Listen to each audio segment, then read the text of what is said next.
मलीर में अपडेट कयूं पिया। सिंध की वहदत ते वार ऐं सिंध के विरहाइण जे मुबैना साज़िशन ख़िलाफ़ सिंधी अदबी संघर्ष शाख मलीर तरफ़ां सिंध मुंहिंजी अमा जे सिरे हेठि रज़ाकाबाद मुख्य चौक खां अवामी प्रेस क्लब मलीर ताईं एहतिजाजी रैली कढी धरणो हंयो वियो।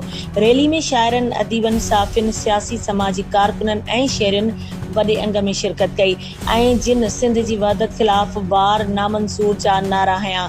उन मौक़े ते सिंधी अदबी संगत मलीर जे सेक्रेटरी मुजीब सिंधी चयो त सिंध जे तारीख़ी वहदत ऐं जाग्राफियाई सालमियत ख़िलाफ़ कंहिं बि तजवीज़ या साज़िश खे क़बूल न कयो वेंदो। सैयद गफूर शाह तकवी चयो त सिंध पाकिस्तान जे क़याम खां अॻु ई तारीख़ी, सक़ाफ़ती ऐं जाग्राफियाई वहदत तौरु मौजूदु हुई ऐं पाकिस्तान जे क़याम में सिंध जो अहम किरदारु रहियो आहे। कंबर बुट चयो त जेकॾहिं नवनि सूबनि जी ॻाल्हि इंतिज़ामी बहितरी लाइ कई वञे थी त समूरनि सूबनि लाइ हिक जहिड़ा असूल अख़्तियार कया वञनि। सिर्फ़ सिंध जी वहदत खे निशानो बणाइण वारो रवैयो क़बूल न आहे। अवामी प्रेस क्लब मलीर जे सदर सैयद सजाद अली शाह कामरेड वहाब गबोल चयो त सिंध जा मसइला विरहाङे सां न पर बहितर हुक्मरानी, वसीलनि जी मुनसिफ़ाणी, विरसत, तालीम, सिहत, पाणी ऐं रोज़गार जी फराहमी सां हल थींदा। उन चयो त सिंध खे विरहाइण जी कोशिश कई वई त लखे माण्हू पंहिंजी धरती ऐं वहदत जे तहफ़ुज़ लाइ पुरअमन जमहूरी जिदोजहद कंदा।